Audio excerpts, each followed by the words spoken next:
Youth பேப்பரின் இனிய வணக்கம். மறக்காமல் சப்ஸ்கிரைப் பண்ணுங்கள், பக்கத்தில் இருக்க பெல்லைக்கான கிளிக் பண்ணுங்கள். தேங்க்யூ. மரங்கள் வளர்ந்துருச்சு, காய்கள் வைக்குது, ஆனால் குறும்பை கூட்டுது. அதுக்கு என்ன பண்ணலாம் அப்படின்னு பார்த்தீங்கன்னா, மரத்தோடைய வேர் என்னும்போது எந்த மாதிரி இருக்குன்னு கேட்டிங்கன்னா 3 ரகமான வேர்கள் இருக்கும் தென்னைக்கு. அப்படியே தென்னை நடவு, தென்னை தேர்வு முறைன்னு பார்த்தீங்கன்னா, அந்த தேங்காயிலேருந்து வர்ற செடி இப்படி பிடிச்சோம்னா அந்த அடித்தண்டை இப்படி கை போய் சேரணும், சேராமல் இருக்கணும். ரெண்டில் ஏதோ ஒன்று. ரொம்ப சேரக்கூடாது, பட்டும் படாமல் இருக்கிற அளவுக்குன்னு அது மரம் ரெடியாக நடுறதுக்கு தயாராக இருக்கக்கூடிய மரம்னு சொல்லலாம். பேரிடர் காலங்களில் தென்னை மரங்களை எப்படி பாதுகாக்கலாம்? இயற்கையை நேசிக்கும் அனைத்து மக்களுக்கும் என் மனமார்ந்த வணக்கத்தை தெரிவித்துக் கொள்கிறேன். முக்கியமான ஒரு முன்குறிப்பு சொல்லிடுறேங்க. நான் சொல்கிறது எல்லாமே நாட்டு ரக மரங்களுக்கு தானே தவிர ஹைப்ரிட் மரங்களை பற்றி எப்படி பண்ணலாம் போகலான்னு கேட்டிங்கன்னா எனக்கு கண்டிப்பாக தெரியாது. ஏன்னா எனக்கு அதில் அனுபவம் கிடையாது. நாட்டு மரங்களை பொறுத்த வரைக்கும் 20 அடிக்கு ஒரு மரம் இடைவேளை இருந்தால் போதும். 30 அடி வரைக்கும் வைக்கலாம். நம்மளோட இருப்பிடத்திற்கும் நம்மளோட வசதிக்கு தகுந்தவர். ஆனால் குறைந்தபட்சம் 20 அடி இருக்கணும். அடுத்தபடியாக தென்னை நடவு, தென்னை தேர்வு முறைன்னு பார்த்திங்கன்னா, அந்த தேங்காயிலேருந்து வர்ற செடி இப்படி பிடிச்சோம்னா அந்த அடித்தண்டை இப்படி கை போய் சேரணும், சேராமல் இருக்கணும். ரெண்டில் ஏதோ ஒன்று. ரொம்ப சேரக்கூடாது, பட்டும் படாமல் இருக்கிற அளவுக்குன்னு அது மரம் ரெடியாக நடுறதுக்கு தயாராக இருக்கக்கூடிய மரம்னு சொல்லலாம். அதை எடுத்துகிட்டு 3க்கு 3 பள்ளம் எடுங்க. அந்த ஃபஸ்ட்டு லேயர் ஒரு 3 லேயர் நம்ம நிரப்பணும். அந்த 3 லேயரில் என்னென்ன நிரப்பணும் அப்படின்னு கேட்டிங்கன்னா, முதல் லேயரில் முதல் வரிசையில் இந்த ரோடு சைடில் வெட்டுற இளநி மட்டைகள், இல்லை தேங்காய் உரித்த தென்னை மட்டைகள், இதெல்லாம் எடுத்துகிட்டு போட்டு நிரப்பிடுங்க.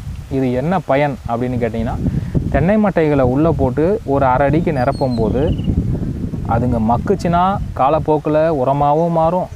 ரெண்டாவது விஷயம், மழை காலத்துலேருந்து கோடை காலத்துக்கு நம்ம தட்பவெட்ப சூழ்நிலை மாறும்போது ஈரத்தன்மையை இழுத்து வச்சுக்கும் மழை காலத்தில். கோடை காலத்தில் அதுக்கு உண்டான நீர்த்தன்மையை மாய்ச்சரைசிங், அந்த ஈரத்தன்மையை அந்த செடிங்களுக்கு தரும்.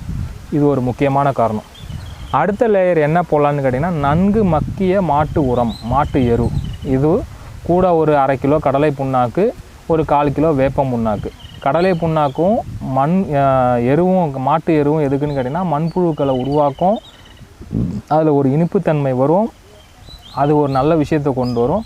அது கூட எதுக்காக நம்ம இந்த மண்புழு வேம்பு உரம், வேம்பு புண்ணாக்கு சேர்க்குறோம் அப்படின்னு கேட்டிங்கன்னா, பூஞ்சை காளான்கள்லாம் அண்டாமல் இருக்கிற ஒரு விஷயத்துக்காக அது கூட கலந்து வைக்கணும்.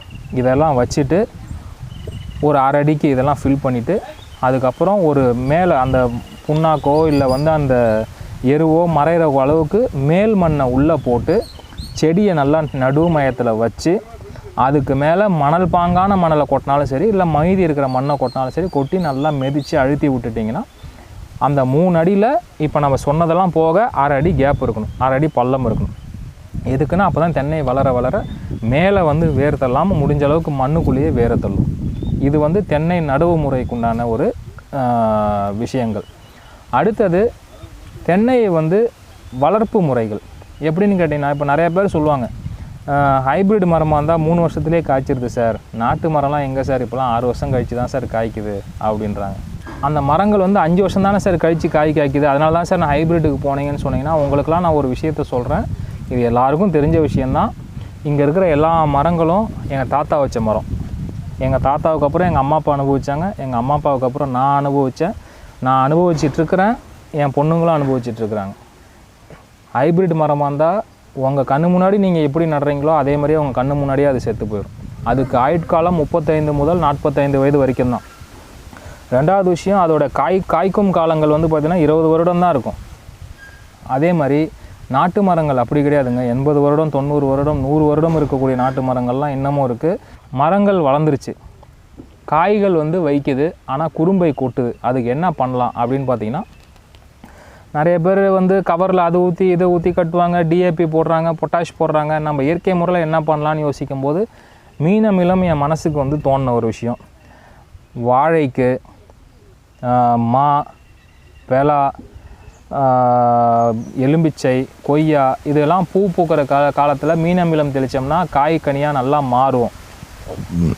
ஏன்னு கேட்டிங்கன்னா, அது ஏன் காய்கனியாக மாறுதுன்னு கேட்டிங்கன்னா, முதல்ல அது சொல்கிறதுக்கு முன்னாடி நான் உங்களுக்கு மீனமிலம் எப்படி செய்கிறதுன்னு சொல்லிடுறேன். மீன் கழிவு ஒரு 10 கிலோ எடுத்துக்கோங்க. அதுக்கு நிகரான ஒரு வெல்லம் 10 கிலோ எடுத்துக்கோங்க. வெல்லம் இல்லைன்னா நாட்டு சர்க்கரை 10 கிலோ எடுத்துக்கோங்க. அது ரெண்டுத்தையும் வந்து ஒரு கண்டெய்னர் இந்த மாதிரி, இது வந்து மீன் அமிலம் தாங்க நான் செஞ்சு வச்சுருக்கிறேன். இந்த மாதிரி ஒரு கண்டெய்னர் உங்களுக்கு கொள்ளளவுக்கு தகுந்த மாதிரி இதில் ஒரு 10 அதில் ஒரு 10னா 25 லிட்டர் கேன் எடுத்துக்கோங்க. அதுக்குள்ளே போட்டு நல்லா டைட்டாக மூடி ஒரு நிழலில் வச்சுருங்க. ஒரு 25 நாள் கழித்து அதை திறந்து பார்த்தீங்கன்னா மீனுடைய கழிவு வாடையும் வராது, வெள்ளத்தோடைய வாடையும் வராது. அதற்கு மாற்றாக பனம்பழ வாடை வரும். திறந்து பார்க்கும்போதே பஞ்சாமிர்தம் மாதிரி இருக்கும். ரெண்டாவது முக்கியமான விஷயம் கேட்டால் நமக்கே நாவில் எச்சு ஊற அளவுக்கு அதில் ஒரு இனிப்புத்தன்மை இருக்கும். அப்படி இருக்கிற ஒரு திரவியத்தை 10 ml 50 ml 100 ml எடுத்து ஒரு ஸ்ப்ரேயர் கேனில் ஒரு மீதி இருக்கிற அந்த 15 லிட்டர் தண்ணியோட கலந்து செடிங்க மேலே தெளிக்கும் போது அந்த வாடை வந்து குருவிகளையும் பறவைகளையும் வண்ணத்து பூச்சிகளையும் ஈர்க்கும் போது அங்கே ஒரு பாலிமேஷன் நடக்கும். அதாவது இனப்பெருக்கம் நடக்கும். இனப்பெருக்கம் நடக்கும்போது காய்கனிகள் நிறையா வந்து உருவாகும். இதனால் வர்ற ஒரு விஷயங்கள் தான் தவிர இது போய் ஒன்று அதுங்களுக்கு உள்ளேருந்து 10 விதையை வந்து 20 விதையாக அதுங்க மாற்றிடல. அதுங்க வந்து என்னை இங்கே கொண்டு வந்துட்டாங்கப்பா, நீங்களாம் வாங்க, உங்களுக்கு தேவையானது நான் தானே, என்னை எடுத்துக்கோங்கன்னும் போது அதுங்களுடைய பாலிமேஷன் வந்து அதில் நடந்துகிட்ருக்கும். மரத்துடைய வேர் என்னும்போது எந்த மாதிரி இருக்குன்னு கேட்டிங்கன்னா 3 ரகமான வேர்கள் இருக்கும் தென்னைக்கு. ஒன்று கருமை நிறத்தில் இருக்கக்கூடிய முதிர்ந்த வேர், இன்னொன்று வெளிர் காக்கியில் இருக்கக்கூடிய அடல்ட்டுன்னு சொல்லக்கூடிய பருவ வேர், இன்னொன்று இளம் வேர். அது எப்படி இருக்குன்னு கேட்டிங்கன்னா வெளிர் மஞ்சளில் இருக்கும். அந்த வேரை சாய்வான வாட்டத்தில் வெட்டி நம்ம ஹோட்டல்லலாம் ஏதாவது பார்சல் வாங்கி சாப்பிட்டிங்கன்னா கவர் கொடுப்பாங்க, சட்னி சாம்பார் கட்டின கவர், அந்த மாதிரி கவர் வாங்கி அதுக்குள்ளே 10 ml மீன் அமிலத்தை ஊற்றி 50 ml 100 ml தண்ணியை கூட கலந்து நல்லா கலக்கி விட்டு அந்த வேரை உள்ளே விட்டு கட்டி வச்சு மண்ணை போட்டு மேலே மூடிட்டிங்கன்னா அதுங்க அப்படியே ஸ்ட்ரா போட்டு உறிஞ்சிக்கும் அதுங்களோட சத்துவத்துக்கு தேவை. அந்த மாதிரி அதனால் என்ன சத்து கிடைக்கும்னா போரான் சத்தும் கால்சியம் சத்தும் அந்த மரத்துக்கு கிடைக்கும். அப்படின்னும் போது பிடிப்புத்தன்மை ஜாஸ்தி வரும், காய்கள் கொட்டாது. இப்படி இருக்கும்போது இதில் இன்னொரு முறைகள் இருக்குது. கிழக்க ஒரு கவர் கட்டுறீங்கன்னா மேற்க ஒரு கவர் கட்டுங்க. வருடத்திற்கு 2 முறை கட்டுங்க போதுமானது. முதல் முறை கிழக்க மேற்க கட்டுறீங்கன்னா அடுத்த முறை தெற்கு வடக்கு கட்டுங்க. இது இப்படி தான் பண்ணணுமான்னு கேட்டிங்கன்னா அது எனக்கு உண்மையாக தெரியாதுங்க. நான் ஒரு போன வாட்டி இப்படி பண்ணோம், இந்த வாட்டி இந்த திசையில் கட்டுவோமேன்ற ஒரு காரணத்துக்காக தான் நான் இதை உங்களுக்கு சொல்கிறேன். ஒரே திசையில் கூட நீங்கள் கட்டலாம். ஏன்னா மரத்துக்கு உண்டான வேர் தான் எல்லாமே. வேறு மரத்தோடைய வேறுன்றதுனால நீங்கள் மாற்றி கட்ட போதில் ஒரே மரத்து வேர் தான் கட்டுறீங்க. நான் ஒரு 4 பக்கமும் இருக்கட்டுமேன்றதுக்காக சொல்கிறேன். அடுத்தபடியாக இதை மாதிரி இன்னொரு காணொலியில் சொல்லியிருந்தபோது எனக்கு நிறைய தொலைபேசி அழைப்பு வந்து மக்கள் கேட்ட சந்தேகங்களில் முக்கியமான விஷயம், எனக்கு வந்து 2000 ஏக்கர் நிலம் இருக்குங்க, 2000 மரங்கள் இருக்குது, நான் வந்து எவ்வளோ மீன் அமிலம் தயாரிக்கணும் அப்படின்னு சொல்லி கேட்டாங்க. நான் சொன்னேன், எல்லாருக்கும் நான் சொன்ன ரேஷியோ ஒப்பிடாதுங்க. அவங்கவுங்களுக்கும் அவங்கவுங்க மண்ணுக்கு தகுந்த மாதிரி மாறும். முதல்ல உங்கள் மண்ணுக்கு எந்த அளவிலான சத்து தேவை, மீன் அமிலத்துலேருந்து கிடைக்கக்கூடிய சத்து எந்த அளவில் தேவைன்றதை நீங்கள் கண்டுபிடிங்க. அது நான் எப்படி சார் கண்டுபிடிக்குதுன்னு கேட்டாங்க. எனக்கு தெரிஞ்ச விஷயத்த சொன்னேன். அந்த மக்கள்கிட்ட நான் கேட்குறது ஒரு 2-3 கேள்வி. மணல் வந்து ஒரே மாதிரியான மணலா, உங்களுடைய அந்த 2000 மரங்கள் இருக்கக்கூடிய மணல் ஒரே மாதிரியான மணலா, இல்லை வெவ்வேறு மணல்களில் உங்களுடைய மரங்கள் இருக்கா? வெவ்வேறு மணல்னால் ஒரு 4 ஏக்கர் வந்து நல்ல மணல் பாங்கான பூமியில் இருக்கும், ஒரு 4 ஏக்கர் வந்து வெள்ளக்கல் மணலில் இருக்கும், ஒரு 4 ஏக்கர் வந்து செம்மண்ணில் இருக்கும். இந்த மாதிரி இருக்குங்களா அப்படின்னு கேட்டேன். 5 ஏக்கர் இருக்கிறவங்க 2-3 விதமான மணலில் இருக்குங்கன்னு சொல்லியிருக்கிறாங்க. 10 ஏக்கர் இருக்கிறவங்க இல்லைங்க ஒரே மாதிரியான மணல் தானும் சொல்லியிருக்கிறாங்க. ஒரே மாதிரியான மணலில் இருக்கிறவங்களுக்கு நான் சொல்கிற பதில் என்னென்னு கேட்டிங்கன்னா, மொத்த மரத்துக்கும் கட்டி ஓவர் லாபத்தையோ ஓவர் நஷ்டத்தையோ சந்திக்காமல் ஒரு 4 மரங்களை தேர்ந்தெடுங்க. 4 கவர் எடுத்துக்கோங்க.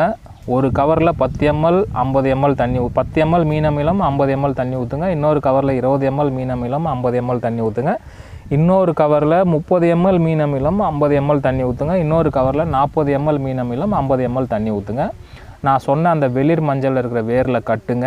அதே மாதிரியே இன்னொரு புறமும் அதே அளவில் கட்டுங்க.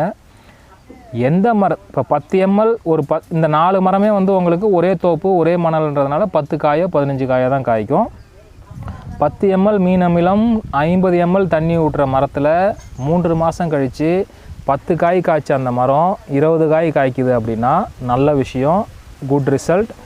அதே மாதிரியே 20 ml கட்டின மரத்தில் 10 காய் காய்ச்சது 25 காய் காய்க்குதுன்னா அதுவும் நல்ல விஷயம்.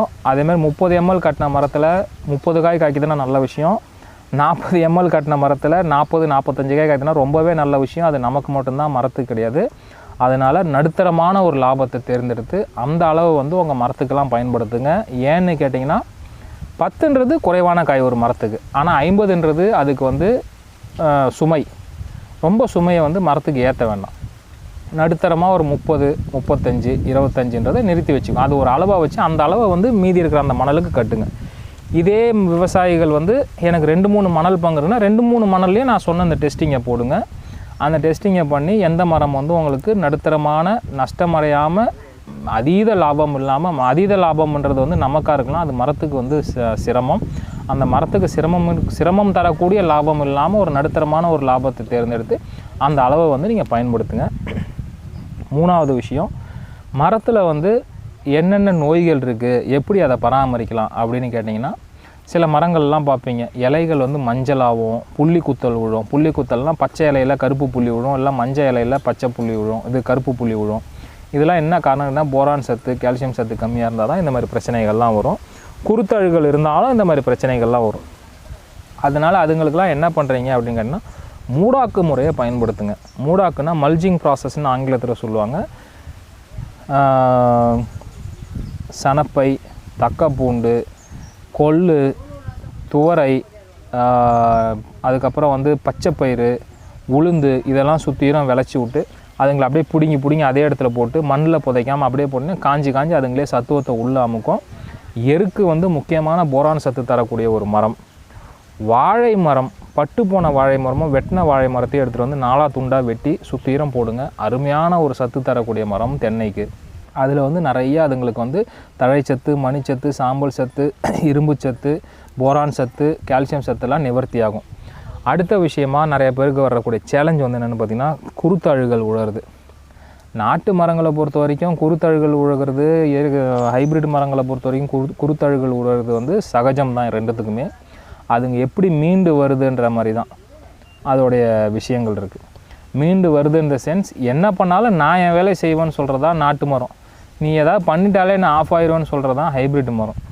நாட்டு மரங்களை பொறுத்த வரைக்கும் வேப்பங்கொட்டை கரைசல், வேப்ப எண்ணெயை தண்ணியில் கலந்து அதில் தெளிக்கிறது, பெருமணல் எடுத்து உள்ளே போடுறது, இந்த மாதிரியான விஷயங்கள், ட்ரைகோடர்மா, சூடோமோனாஸ், பாஸ்போபாக்டீரியா இதுங்கள்லாம் கரைச்சி மேலே ஊற்றுறது, இந்த நுண்ணுயிர்கள்லாம் இதை மாதிரிலாம் பண்ணுறது மூலிமா குருத்தழுகளை வந்து நம்ம வந்து பாதுகாக்கலாம், கட்டுப்படுத்தலாம். நான் இதெல்லாம் எதுவுமே பண்ணலைங்க, நான் நடுறது மட்டும்தான் என் வேலை, நீ ஏதாவது ஒன்றை பார்த்துக்கோன்னு சொல்லிட்டேன். குருத்தழுகு உழுது மீண்டும் மீண்டும் குருத்து வெளியில் வந்து மரங்கள் வந்துக்கிட்டு தான் இருக்குது. நீங்கள் பார்க்கலாம், அதை நீங்கள் இப்படி பயன்படுத்தலாம். குருத்தழுகள் வர்றதை தாங்க முடியாத மக்கள் இதை மாதிரி பயன்படுத்தி முயற்சி பண்ணி பார்க்கலாம், நல்ல விஷயம். 2வது என்னென்னு கேட்டிங்கன்னா, சாம்பல் சத்துக்கு என்ன சார் பண்ணலாம் அப்படின்னு கேட்டிங்கன்னா, நம்மாழ்வார் ஐயா சொன்ன மாதிரி ஆடு திங்காத இலைகளில் ஒரு 2-3, பால் வரக்கூடிய இலைகளில் ஒரு 2-3, நறுமணம் தரக்கூடிய இலைகளில் 2-3. உதாரணம் சொல்லணும்னா, நறுமணம் தரக்கூடிய இலைகள் நொச்சி, துளசி, கற்பூரவள்ளி. பால் வரக்கூடிய இலைகள் மா, பெலா, எருக்கஞ்செடி, இல்லைன்னா வந்து ஆமணக்கு செடின்னு வச்சுக்கோங்க 1. அடுத்தது ஆடு தின்னா இலைகளில் ஒரு 3, சீத்தா, பீனாரி, பேய் விரட்டி இதுங்களெல்லாம் வந்து எடுத்து நல்லா நிறைய இலைகளை பிச்சு நிறையா துண்டு துண்டாக வெட்டி பள்ளம் தோண்டி அதுக்கு உள்ளே போட்டு மேலே மூடி மீண்டும் கொஞ்சம் எடுத்து அதுக்கு மேலெல்லாம் போட்டு வச்சிட்டிங்கன்னா நல்ல ஒரு தழைச்சத்து, மணிச்சத்து, சாம்பல் சத்து அதுங்களுக்கு கிடைக்கும். இந்த மாதிரி முறைகள்லாம் பயன்படுத்தினா மரத்தோட வளர்ச்சி நல்லாயிருக்கும். சரி, ஓகேங்க சார். இப்போ மரம் வளர்ந்துருச்சு, மிகப்பெரிய இம்சை இந்த சூழ்நிலையில் என்னென்னு பார்த்தீங்கன்னா காண்டாமிருக வண்டு. காண்டாமிருக வண்டுக்கு என்ன பண்ணலாம் அப்படின்னு கேட்டிங்கன்னா, காண்டாமிருக வண்டோட வரலாறை முதல்ல சொல்கிறேன், அதோடைய வாழ்விடத்தை முதல்ல சொல்கிறேன். காண்டாமிருக வண்டுக்கு ஒரு கதகதப்பான சூழ்நிலையும் ஈரத்தன்மை உள்ள சூழ்நிலையும் தேவை. அது எங்கே இருக்குதுன்னு கேட்டிங்கன்னா, மாட்டு சாணம்னு சொல்லக்கூடிய எருவில் தான் இருக்குது. அந்த எருவில் போயிட்டு நீங்கள் எந்த ஒரு பழைய எருவாக இருந்தாலும் கட்டியாக இருந்தால் அதை உடச்சி பாருங்கள், உள்ளே இறால் மாதிரி ஒரு வெளிர்மையான நிறத்தில் உள்ள ஒரு புழு நம்ம கட்டவரல் சைஸில் இப்படி மரவட்டை மாதிரி சுருண்டுட்டு படுத்து கிடந்ததுன்னா அதுதான் காண்டாமிருக வண்டு. அது காலப்போக்கில் அது வளர்ச்சிக்கு தகுந்த மாதிரி அது கருப்பாக மாதிரி வண்டாக மாதிரி முன்னாடி ஒரு கொடுக்கு மாதிரி இப்படி வச்சு அது மரத்துக்குள்ளே உட்காந்துருக்கும். அந்த சூழல் அது வளர்ந்ததுக்கு அப்புறம் அதுக்கு எங்கே கிடைக்குதுன்னு பார்த்தீங்கன்னா, அந்த தென்னை மரத்துக்குள்ளே கிடைக்குது. அந்த ஹீட் அங்கே கிடைக்குது, அந்த ஈரப்பதம் கிடைக்குது. அதுக்கு கடினமாக இல்லாமல் சாணியை எப்படி அதுங்க கடித்து சாப்பிட்டா அதுங்களுக்கு அப்படியே மாவு மாதிரி உள்ளே போதோ அதுக்கு உண்டான அந்த ஒரு தீனி வந்து அந்த குருத்துக்குள்ளே கிடைக்குது. அதனால தான் அதுங்க மேலே ஏறிடுது. இதுங்களை வந்து எப்படி கட்டுப்படுத்தலாம் அப்படின்னு பார்த்தீங்கன்னா, இந்த மரம் ஏறி சுத்தம் பண்ணுறவங்கலாம் வந்து பார்த்திங்கன்னா அந்த கொடைக்கம்பியை வச்சு குத்தி எடுப்பாங்க. ரெண்டாவது விஷயம் என்னன்னு கேட்டிங்கன்னா, வேப்ப எண்ணெயை உள்ளே ஊற்றுவாங்க. கரைசல், வேப்பங்கொட்டை கரைசல், வேப்ப எண்ணெயை உள்ளே ஊற்றுவாங்க. அப்படி இல்லைன்னா வந்து ஆற்று மணல், பெருமணலை அள்ளி ஒரு கைப்பிடி ஒரு மரத்துக்கு போட்டாங்கன்னா அது கழுத்தில் அங்கங்கன்னு மாட்டிட்டு செத்து போயிடும். இல்லை சார், எனக்கு வயசு இதாவது, என் மரம் 50 அடி இருக்குது, 60 அடி இருக்குது, என்னால் மேலெலாம் ஏற முடியாது, கீழே இருந்துகிட்டே ஏதாவது செய்யலாமா, அப்படி உங்களுக்கு ஏதாவது தெரியுமா அப்படின்னு கேட்டிங்கன்னா ஒரு வழி நான் இருக்குது சொல்கிறேன், முயற்சி செய்து பாருங்கள். இலுப்பை புண்ணாக்கு, புங்கம் புண்ணாக்கு, இது ரெண்டும் தலா 5 கிலோ எடுத்துக்கோங்க. 1 ஏக்கருக்கு உண்டான அளவை நான் சொல்கிறேன். 5 கிலோ எடுத்துக்கிட்டு அது கூட புளித்த மோரில் ஊற வச்சு ஒரு 5-6 சட்டி பானையாக பிரித்து, மண் பானை இல்லைனா சட்டி பானையில் பிரித்து அதை 1 ஏக்கரில் அங்கங்கே அந்த 5-6 சட்டி பானையை வச்சுருங்க. அது உங்களுடைய நறுமணம் அதை கவர்ந்து இழுக்கும். அதை தின்ன வரும்போது அது உள்ளே விழுந்து செத்து போயிடும். இது ஒரு முறை. நீங்கள் ஒரு 10 இதை வச்ச ஒரு 10 நாள்லேயே நீங்கள் பார்ப்பீங்க எத்தனை காண்டாமிருகம் தலைவர் உள்ளே படுத்து தூங்குறாரு, செத்து போய் கிடக்கிறாருன்ட்டு. இதை நீங்கள் முயற்சி செஞ்சு பார்க்கலாம். அடுத்தபடியாக பார்த்திங்கன்னா, பேரிடர் காலங்களில் தென்னை மரங்களை எப்படி வந்து பாதுகாக்கலாம் அப்படின்னு பார்த்திங்கன்னா, தென்னை மரத்தில் வந்து குறிப்பாக வந்து ஒரு 20 மட்டையாவது இருக்கணும், இல்லைன்னு சொல்லலை. பட் ஆனால் பேரிடர் காலங்களில் மரங்கள் சாஞ்சிருச்சுன்னா அதுங்க நமக்கு மிகப்பெரிய இழப்பு. நாகை மாவட்டம் வேதாரண்யத்தில் கஜா புயல் மிகப்பெரிய கோர தாண்டவம் ஆடும்போது மரங்களை பாதியாகவும் அடியோடையும் பிடுங்கி கிடாசிருச்சு. அந்த சூழ்நிலையில் ஒரே ஒரு விவசாயி மட்டும் என்ன பண்ணார்னா, 20 மட்டை தான் இருக்கணுன்ற முறையை தாண்டி ஒரு 4-5 மட்டை 6 மட்டையை வச்சுட்டு மீதி எல்லாத்தையும் வெட்டிட்டார். குருத்து, இளநீ, தேங்காய் எல்லாத்தையும் வெட்டிட்டார். குருத்து இல்லைங்க, குறும்பை, சின்ன சின்ன பூ, பாலை, தேங்காய் எல்லாத்தையும் வெட்டிட்டார். குருத்து மட்டும் ஒரு 5-6 மட்டையோடு நின்றுச்சு. இன்றைக்கி அந்த மனுஷன் கஜா புயல் போய் 1-2 ஆண்டுகள் ஆகிவிட்டது. இன்றைக்கி நிவர்னு ஒரு புயல் வந்திருக்குது. இந்த சூழ்நிலையில் இன்றைக்கி அந்த மனுஷன் தேங்காயும் இளநியும் அறுவடை செஞ்சிட்ருக்கிறாரு. ஆனால் அவர் கூட அந்த வேலையை செய்யாதவங்க இன்றைக்கி வந்து தென்னங்கன்று நட்டு எண்ணெய்க்கு காய் தரும், எண்ணெய்க்கு கனியாகும்னு பார்த்துட்ருக்குறாங்க. இதுதான் முக்கியமான விஷயம். அதனால் சூழ்நிலைக்கு தகுந்த மாதிரி மரத்தை காப்பாற்ற வேண்டும் என்ற பெயரில் துன்பப்படுத்துவது தப்பு அல்ல. ஏன்னா நம்ம மரம் நம்மளோட இருக்கணும். இதுதான் முக்கியமான விஷயம். அதுக்கு ரெண்டாவது விஷயமா என்ன பண்ணுங்கள், மரத்தை நீங்கள் எதையுமே சேதப்படுத்தலை, மரத்தை வந்து நீங்கள் பாதுகாக்கிறீங்க, மரத்தை வந்து சரி பண்ணுறீங்க. உங்களுடைய நிலத்துக்கு என்ன தேவைன்றதை ஆலோசிக்கிறதுக்கு நீங்கள் தான் சிறந்த உங்கள் உடம்புக்கு நீங்கள் தான் சிறந்த மருத்துவர்ன்ற மாதிரி உங்களோட நிலத்துக்கும் உங்களோட பயிருக்கும் நீங்கள் தான் சிறந்த மருத்துவர். உங்களோட நிலத்துக்கும் உங்களோட மரத்துக்கும் எந்த மாதிரியான அளவு தேவை, அந்த மீன் அமிலமாக இருக்கட்டும், மற்ற இடுபொருட்களாக இருக்கட்டும், எந்த அளவு தேவைன்றதை நீங்கள் தான் பரிசோதித்து பார்க்கணும். நான் சொல்கிற விஷயங்கள் எனக்கு செட்டான விஷயங்கள். உங்களுக்கு இந்த விஷயங்கள் எடுத்துக்கோங்க. அளவுகோல் வந்து உங்களோட பூமிக்கு நீங்களே பரிசோதிங்க. 2-3 காலங்கள் தாமதமாகலாம் தவிர கரெக்டான முறையில் நீங்கள் அளவான தீனியை கொடுக்கலாம். நன்றி, வணக்கம்.